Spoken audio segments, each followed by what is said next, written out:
Hello friend नमस्कार। देखंतु Odisha subordinate staff selection commission तरफ आपनकर जो वैकेंसी आसला आरआई एआरआई अमीन आईसीडीएस सुपरवाइजर एसएफएस ए सब पदवी आसला जो आपनकर रिक्रुटमेंट फाइनली आपनकर बहुत दिन अपेक्षा पर प्रिलिम एग्जाम रो डेट आपनकर आसी जोटा कि ऑफिशियल नोटिस आज देखि परछंती 23 अगस्त 2024।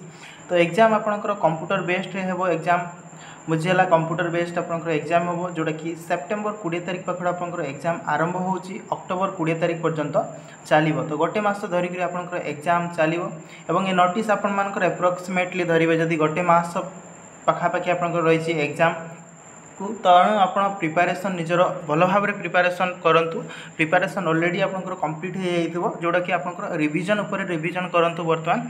तो आपण मानके इंपोर्टेंट इन्फॉर्मेशन रहितला आशा करछि आपण सूचना निश्चित भाव में पाई परछंती। तो निजर प्रिपारेसन को स्पीड अप करंतु। Thank you.